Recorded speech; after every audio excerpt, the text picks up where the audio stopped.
are 9 main approaches to terraforming Mars, and some might surprise you. For example, building atmospheric pressure. Building atmospheric pressure on Mars is crucial for making the planet habitable, as its current environment is too hostile for human life. With a surface pressure less than 1% of Earth's at sea level, Mars' thin atmosphere offers little protection from solar radiation, prevents liquid water from existing on the surface, and causes extreme temperature swings. To increase Mars's atmospheric pressure, one approach involves releasing the CO2 trapped in its polar ice caps.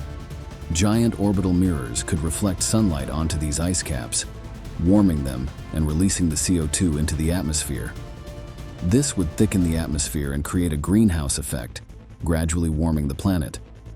While promising, this method requires advanced technology, significant energy, and global collaboration, taking decades or centuries to achieve meaningful results. Another method involves redirecting asteroids or comets to collide with Mars. These space objects, rich in gases like water vapor, methane, and ammonia, would release their contents upon impact, thickening the atmosphere and enhancing the greenhouse effect. Though this method could accelerate atmospheric changes, it requires precise targeting and energy-intensive propulsion systems. Careful management is essential to prevent damage to Martian infrastructure. A third approach involves building factories on Mars to produce greenhouse gases such as methane or sulfur hexafluoride, which are highly effective at trapping heat. Powered by solar or nuclear energy, these factories offer a scalable solution, allowing controlled atmospheric modification over time. Increasing atmospheric pressure on Mars would stabilize temperatures, reduce exposure to harmful radiation, and enable liquid water to exist on the surface. These changes would simplify colonization, support agriculture, and make everyday activities on Mars far more feasible. Over time, these efforts could transform Mars into a more Earth-like environment, paving the way for long-term human habitation. Number 2. Temperature increase. Increasing the temperature on Mars is crucial for making it habitable due to its extreme cold. With an average surface temperature of -80 degrees Fahrenheit and lows reaching -195 degrees during winter nights, the planet's frigid conditions prevent liquid water from existing on the surface and pose severe challenges for human life, agriculture, and infrastructure. Warming Mars would stabilize liquid water, support plant growth, and create a more livable environment for settlers. As previously mentioned, orbital mirrors could reflect sunlight onto the planet's surface. This would melt polar ice, releasing CO2 to enhance the greenhouse effect and gradually increase surface temperatures, especially in areas designated for colonies. Another approach is surface albedo reduction, which involves covering ice-covered regions with dark material to absorb more sunlight. This technique leverages the principle of albedo, where lighter surfaces reflect sunlight while darker ones absorb and convert it into heat. Spreading heat-absorbing substances, such as dust, over the polar ice caps could accelerate ice melting, releasing additional CO2 and amplifying the greenhouse effect. While this method is relatively low-tech compared to orbital mirrors, it would require mining, transporting, and distributing large quantities of material across the Martian surface, likely over decades.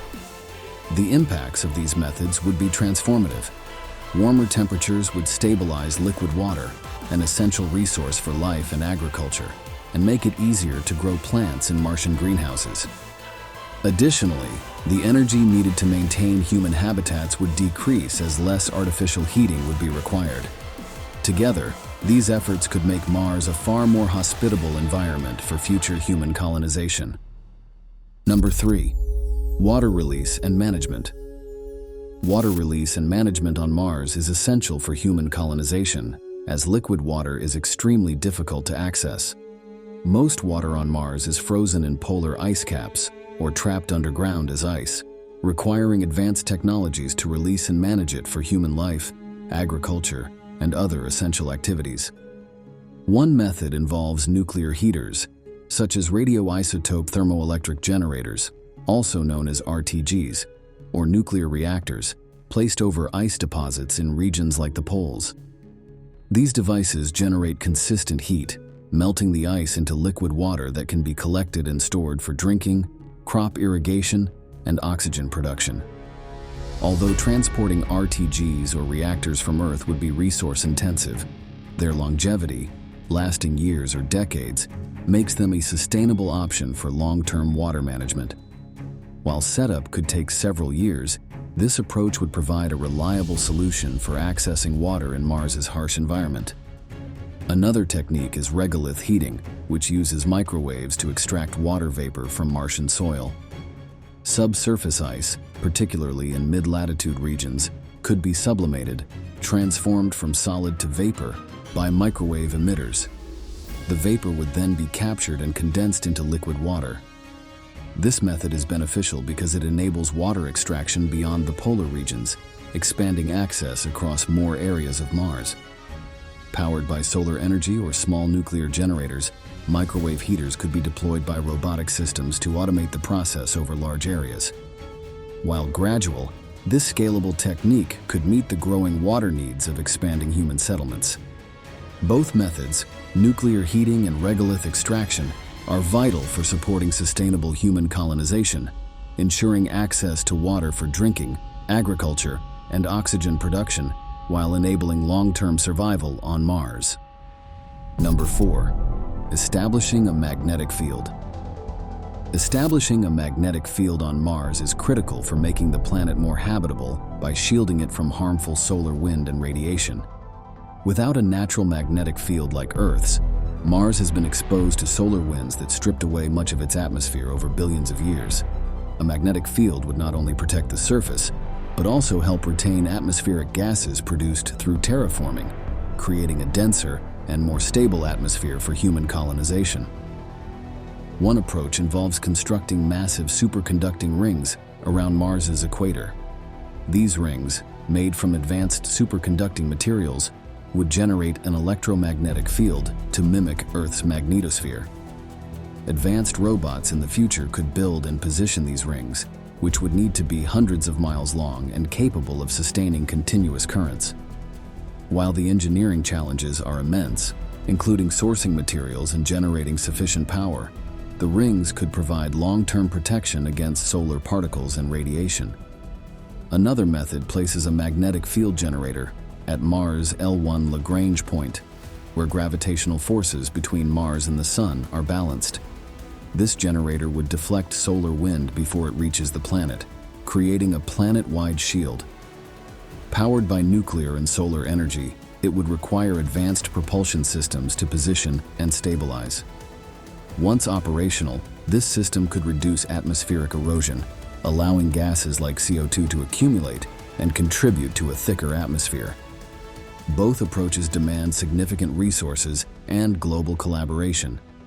Mars-based mining and manufacturing would be essential to reduce costs, while robotics and autonomous systems would handle large-scale construction. Though these projects could take decades to complete, the benefits would be transformative. A magnetic field would protect settlers from radiation, preserve a newly formed atmosphere, and create a more Earth-like environment, supporting long-term human habitation and agriculture. Number 5. Altering soil composition. Altering the soil on Mars is essential for enabling agriculture and supporting human life, as the Martian regolith is currently inhospitable for most crops. Mars's soil contains toxic perchlorates, chlorine-based chemicals making up 0.5% to 1% of the soil, far higher than levels on Earth. These compounds are harmful to humans, prevent plants from absorbing nutrients, and must be neutralized for farming. Additionally, the soil lacks organic material and essential nutrients like nitrogen, phosphorus, and potassium, making soil modification vital for colonization. One approach to removing perchlorates involves chemical treatments to break them down into harmless components like oxygen and chloride. Another method is introducing genetically modified bacteria, such as enhanced Dichloromonas species, capable of metabolizing perchlorates while surviving Mars' extreme conditions. Though this process could take years to neutralize large areas of soil, it would make the land safe for farming and other activities. Nutrient enrichment is also crucial. While Mars' regolith contains minerals like iron and magnesium, it lacks organic material essential for plant growth. Importing compost from Earth would be expensive, so creating enrichments locally is more feasible. Bioreactors could convert human waste and Martian resources, such as CO2 and water, into nutrient-rich fertilizers. Over time, this process would improve soil quality, supporting robust crop growth and meeting settlers' food needs. Another innovative strategy is introducing hardy microbes and genetically modified plants to improve soil fertility. Organisms such as extremophiles and cyanobacteria could help enrich the soil by breaking down rocks and fixing nitrogen, creating a nutrient cycle.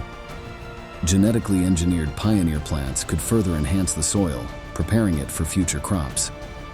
Though gradual, this approach could transform Martian soil for long-term agriculture. Detoxifying and enriching Mars's soil would enable crop cultivation, reducing reliance on Earth for food and fostering self-sufficiency. Fresh produce would support settlers' health, boost morale, and pave the way for large-scale agriculture crucial for expanding colonies. Number 6. Oxygen production.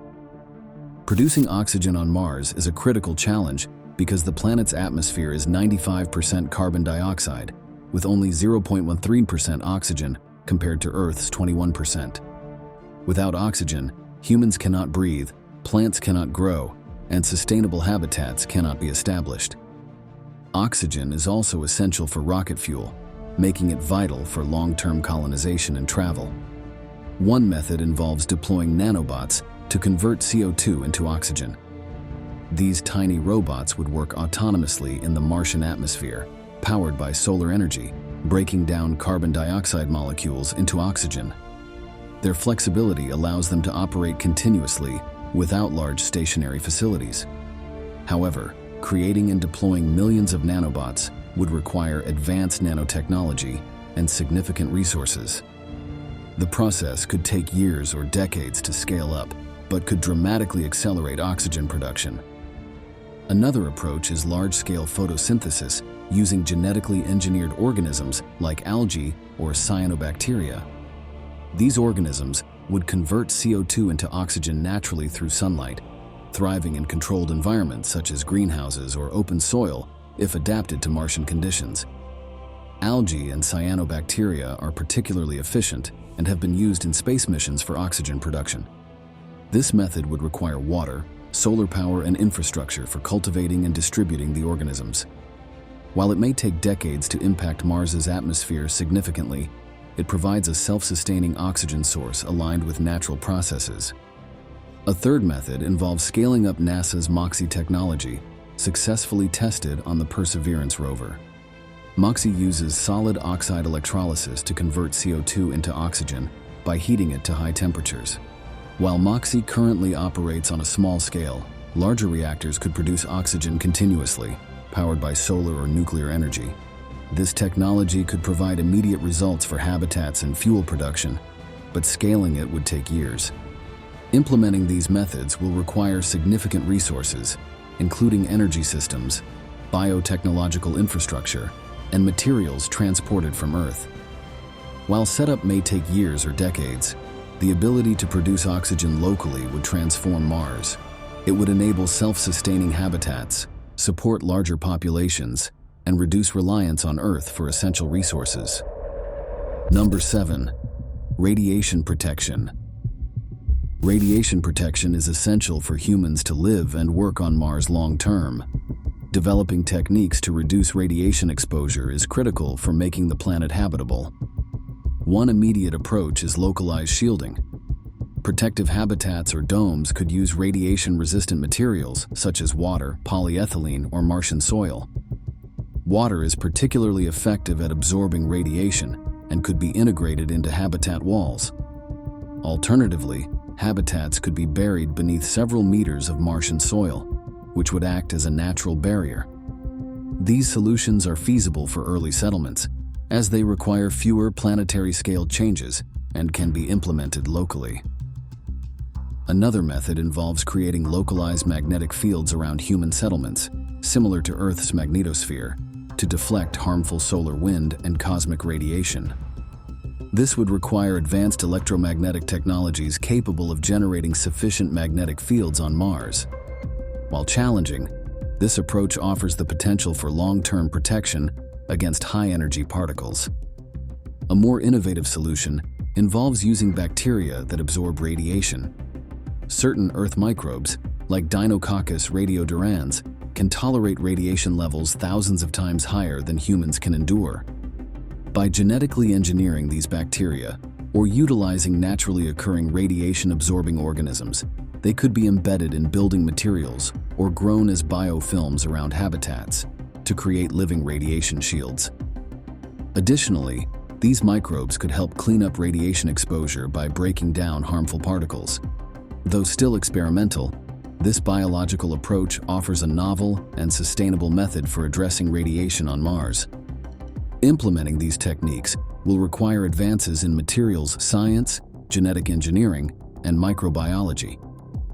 While methods like soil shielding and water walls can be deployed in the near term, solutions such as magnetic fields and bioengineered bacteria will take decades to develop fully.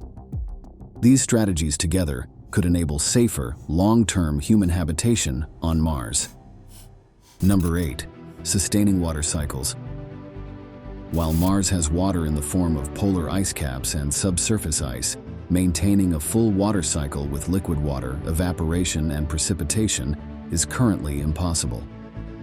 Establishing a sustainable water cycle would be a critical step in terraforming Mars and supporting human settlements. One method involves creating artificial lakes by melting underground ice using geothermal or artificial heating systems. These lakes would be stored in specially designed basins with controlled heating to prevent refreezing. Powered by solar or nuclear energy, the lakes would provide liquid water for drinking, agriculture, and evaporation, forming the foundation of a water cycle. Constructing these lakes would require advanced excavation, energy generation, and insulation technologies. While creating these lakes on a small scale could take several years, they would significantly support human life and local ecosystems. Another approach involves atmospheric moisturizers, devices that release water vapor into the air to promote cloud formation and precipitation. These systems would draw water from artificial lakes or other sources, releasing vapor into the atmosphere to simulate natural evaporation and precipitation cycles. Although Mars's current atmospheric pressure is too low to support substantial rainfall, ongoing terraforming efforts, such as increasing atmospheric pressure through CO2 release, could enable meaningful precipitation over time. This method would require decades to centuries to develop a planet-wide water cycle, but could initially produce localized rain or snow to sustain settlements. Both methods demand significant resources, including energy for heating systems, construction materials for reservoirs, and technologies for vapor release. Solar and nuclear power would play key roles, along with mining and transporting Martian ice. While small-scale water cycles could be established within a few decades, creating a planet-wide system would take centuries. A sustainable water cycle would transform Mars, providing water for settlers, supporting agriculture, and stabilizing temperatures. Over time, precipitation could form rivers and diverse environments, paving the way for advanced ecosystems and a self-sustaining Martian biosphere. Number 9. Ecosystem creation. Without an ecosystem, sustaining human life on Mars would require constant supplies from Earth for essentials like food, oxygen, and waste recycling. Creating a self-sustaining biosphere is essential for long-term habitation. A first step is introducing engineered microbes, such as cyanobacteria, to produce oxygen, fix nitrogen, and build soil, setting the stage for more complex life. Once oxygen levels rise, hardy plants like mosses, lichens, and grasses could be planted to enrich the soil and produce more oxygen. Over time, as soil quality improves, larger plants like shrubs and trees could be introduced to stabilize the environment and create habitats for future animal life. After plants are established, small animals such as insects, worms, and fungi could help recycle nutrients and assist with pollination. Gradually, herbivores like rabbits and rodents could be added to manage plant populations, and enrich the soil through waste. Later, larger animals like goats and sheep, followed by small carnivores, could create a balanced ecosystem. Each step would require careful monitoring to ensure stability and sustainability. Building an ecosystem on Mars would require resources like water from Martian ice, solar or nuclear energy, bioreactors for cultivating organisms, and infrastructure for water, air, and waste recycling. This process would take decades for initial results and centuries for large-scale success. A functioning ecosystem would profoundly impact human colonization, enabling independent food, oxygen, and water production. Over time, ecosystems would help terraform Mars, transforming its environment into one more suitable for human life and expanding human presence on the planet. Thanks for watching. Make sure to watch this next video about space exploration.